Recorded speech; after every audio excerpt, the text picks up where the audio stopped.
¿Cuántas veces las organizaciones confunden la imagen que quieren proyectar con lo que realmente cuentan sus propios equipos? Bienvenidos a Voces de Marca. Este es un espacio abierto para profesionales, una conversación diseñada para quienes trabajan en marketing, comunicación y recursos humanos y que buscan profundizar en estrategias de employer advocacy, employer branding y comunicación corporativa. En el análisis a fondo de hoy desgranamos un artículo muy revelador de Jesús Manuel González Fuentes que nos obliga a mirar al espejo corporativo y distinguir de una vez por todas la diferencia clave entre el employer branding y el employer advocacy. Y bueno, es que es un error súper común, ¿verdad? A simple vista, parece que ambos conceptos operan en el mismo terreno de juego. Claro, al final los dos buscan mejorar un poco cómo se percibe a la organización desde fuera. Justo. Pero la realidad es que tienen personalidades, mecanismos y roles que son radicalmente distintos. Y para empezar a aterrizar esto, el texto de Jesús González plantea una analogía visual que es, bueno, brillante. Nos pide imaginar a la empresa como si fuera una tienda física. Una tienda en una calle súper comercial, ¿no? Eso es, una arteria comercial muy transitada con muchísima competencia alrededor. Vale, pues en ese escenario, o sea, para bajarlo a la tierra, el employer branding es pura y exclusivamente el escaparate. Totalmente. Es la fachada impecable, el diseño de la iluminación, la música corporativa que suena de fondo, e incluso ese aroma estratégico que se usa mucho en retail para invitar a la gente a entrar. Es la imagen que se proyecta hacia el exterior para atraer talento. Que al final es lo que todos conocemos, ¿no?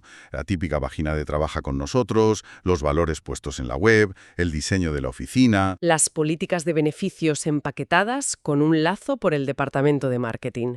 Es la reputación oficial diseñada en una sala de juntas. Pero cuidado, porque aquí yo veo una duda crítica. O sea, ¿no corremos el riesgo de que el employer branding se quede solo en un escaparate bonito pero vacío por dentro? Absolutamente. Y ese es el gran peligro del famoso postureo corporativo, vamos.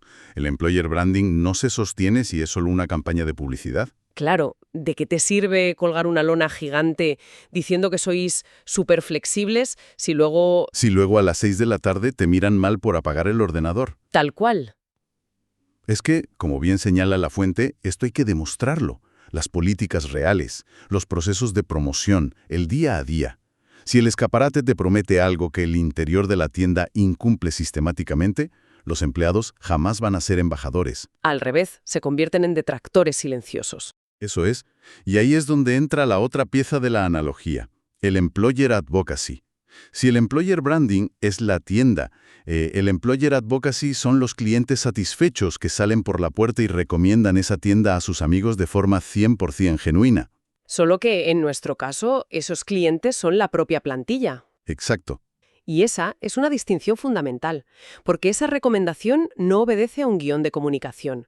Consiste en que el equipo comparta voluntariamente, desde su experiencia, contenido positivo en sus redes. Lo que nos lleva directamente a la gran batalla, ¿no? La tensión operativa que hay aquí. La batalla por el contral. Sí, porque ya sabemos qué es cada cosa, pero para entender por qué las empresas suelen tropezar al gestionarlas, hay que analizar esa fricción entre el control corporativo y la voz del empleado. El documento saca 3 diferencias que son críticas. El origen del mensaje, el control y la credibilidad. Vamos a desgranarlas un poco. Si empezamos por el origen, el employer branding nace de forma puramente institucional. Se diseña al milímetro desde recursos humanos. Con sus reuniones, sus agencias, sus presupuestos. Claro, es construcción de marca pura y dura. En cambio, el employee advocacy nace de la trinchera. Nace de lo que vive el empleado un martes cualquiera, ¿sabes? Un analista que tiene una urgencia médica y su jefe le dice, oye, vete tranquilo que yo me ocupo. Y esa diferencia de origen es lo que detona el segundo punto, que es el control. Y aquí es donde las empresas entran en pánico absoluto. Madre mía, esto pasa mucho en empresas, hay un vértigo tremendo. Claro, porque la empresa tiene el control total sobre su escaparate, decide el color, la coma del anuncio, la fecha de lanzamiento, pero sobre el employee advocacy, el control corporativo es nulo, o no debería existir, vaya. Y esto en organizaciones tradicionales que están acostumbradas a pasar cada nota de prensa por 3 filtros legales. Sudor frío, vamos. Sudor frío, total. Cuando se dan cuenta de que ceden la narrativa a cientos de personas que van a usar sus propias palabras en LinkedIn, saltan todas las alarmas. Temen el error ortográfico o que el mensaje no esté alineado. Pero es que superar ese vértigo es innegociable, porque ahí es donde entra la tercera diferencia, que es el alcance y la credibilidad.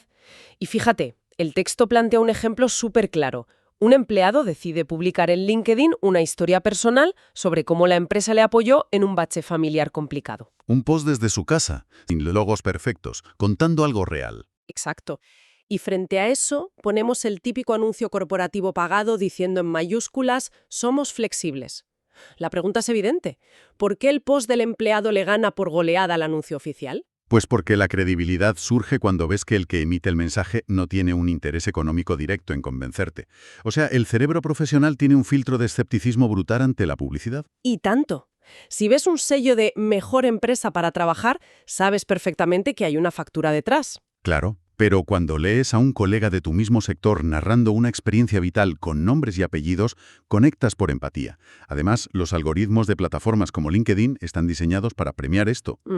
Detectan que la gente se queda leyendo historias humanas y las amplifican muchísimo más que un folleto en PDF. Es que es la misma lógica que usamos en nuestro día a día. Un anuncio en la tele de un restaurante no tiene ni la 10ª parte de impacto que un amigo diciéndote «Oye, fui a cenar ayer y fue espectacular». La voz del empleado tiene una potencia brutal. Pero claro, y aquí entra la visión un poco más estratégica. Esa voz no puede existir en el vacío. Separar estas dos estrategias es literalmente una receta para el fracaso. O sea, creer que basta con dejar que la gente hable sin darles una estructura. Claro, o pensemos en los dos escenarios de riesgo que tenemos si desconectamos esto. El primer escenario es invertir todo en el escaparate. Tienes una web alucinante, vídeos preciosos, pero no fomentas que tus equipos hablen. Que sería como tener la tienda más espectacular de la calle, pero sin clientes.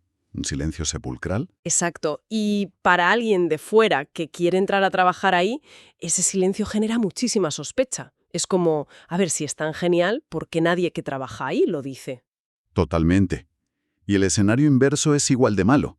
Imagina una plantilla súper motivada que quiere hablar bien de la empresa, pero la organización no tiene una propuesta de valor estructurada. No hay un mensaje claro, ni una web donde aterrizar. Eso es. Toda esa buena voluntad se desperdicia porque no hay un ecosistema que recoja ese interés. Por eso, la clave es construir un círculo virtuoso.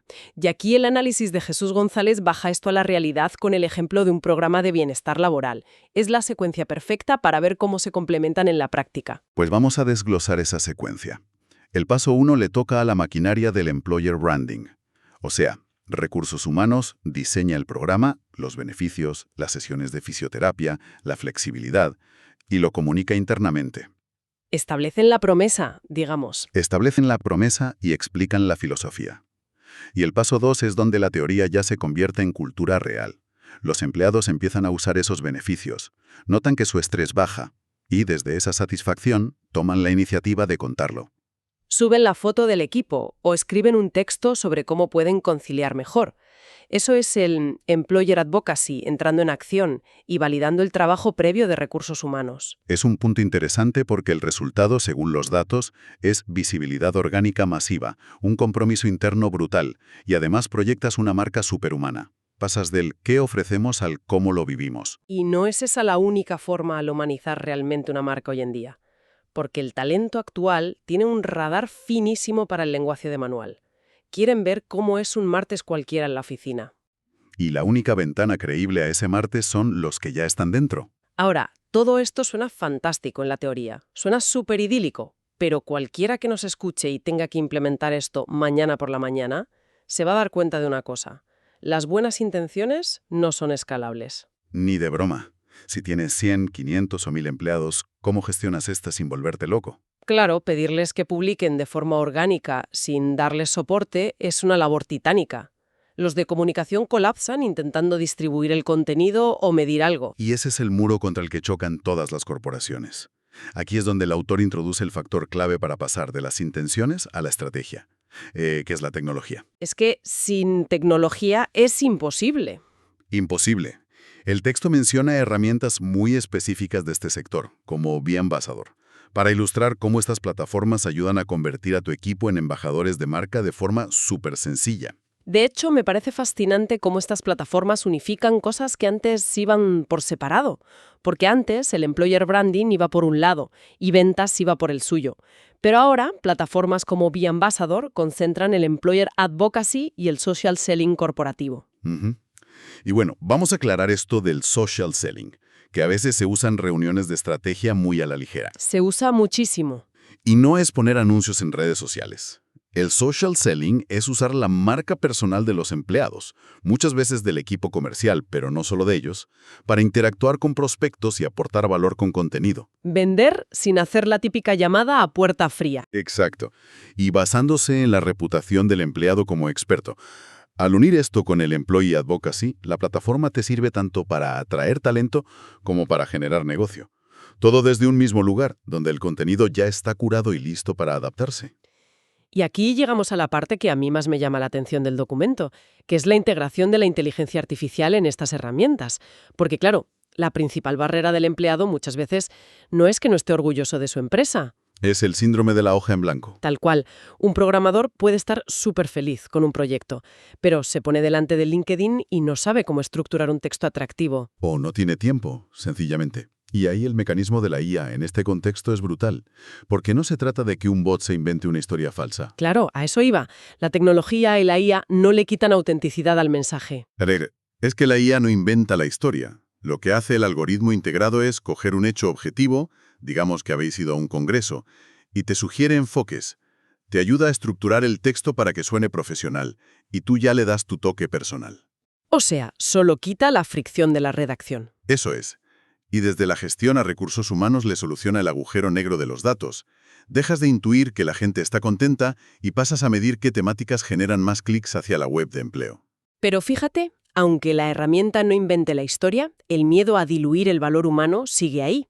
Si automatizamos mucho, ¿no corremos el riesgo de que los empleados parezcan sucursales robóticas de marketing? Es un miedo real, pero hay que entender el rol de la tecnología. La plataforma es el sistema de distribución, pero la experiencia vivida es el contenido. Si el empleado no ha sentido apoyo real, ninguna IA va a redactar un post que genere empatía, porque le faltarán los detalles reales. Totalmente. Podríamos decir que la tecnología son las tuberías de una casa, pero la cultura corporativa es el agua, ¿no? Me encanta esa metáfora. Tal cual, la herramienta hace que el agua llegue a toda la casa con buena presión. Pero si la cultura es tóxica, si el agua está sucia, la tecnología solo va a distribuir ese problema más rápido. Porque al final el empleado es quien decide abrir el grifo. Y solo lo va a abrir si confía en lo que va a salir. Exacto. Pues llegando un poco al cierre de esta inversión, creo que nos toca reunir las piezas de esta dualidad que hemos estado comentando del artículo de Jesús González. Queda clarísimo que Employer Branding y Employee Advocacy son dos caras de la misma moneda. Ujú. El primero construye los cimientos, esa propuesta de valor firme, y el segundo la amplifica con voces reales. Y el objetivo final, y esto hay que grabárselo a fuego, no es solo cubrir 3 vacantes urgentes este mes. Es crear una comunidad interna verdaderamente comprometida, que sea consciente de su valor y que esté orgullosa del lugar donde pasa la mayor parte de su día. Un orgullo que es el imán de talento más potente que existe. Para los profesionales que nos escuchan, esto deja una reflexión muy profunda. Históricamente, las empresas se han obsesionado con controlar la narrativa al milímetro. Ya no se puede. En un mundo donde la confianza en la institución baja y la confianza en las personas sube, intentar retener el control es perder alcance. Al final del día, ¿quién es mejor para contar la historia de una organización que quienes la viven cada día? La verdadera pregunta estratégica para las empresas ahora no es qué historia quieren contar, sino si están dispuestas a soltar el micrófono y dejar que sus empleados hablen. Es un cambio de mentalidad absoluto, pero es el único camino viable hoy en día. Y con esta reflexión de alto nivel cerramos nuestro episodio. Muchísimas gracias por acompañarnos en este análisis a fondo de voces de marca. Nos escuchamos en la próxima conversación.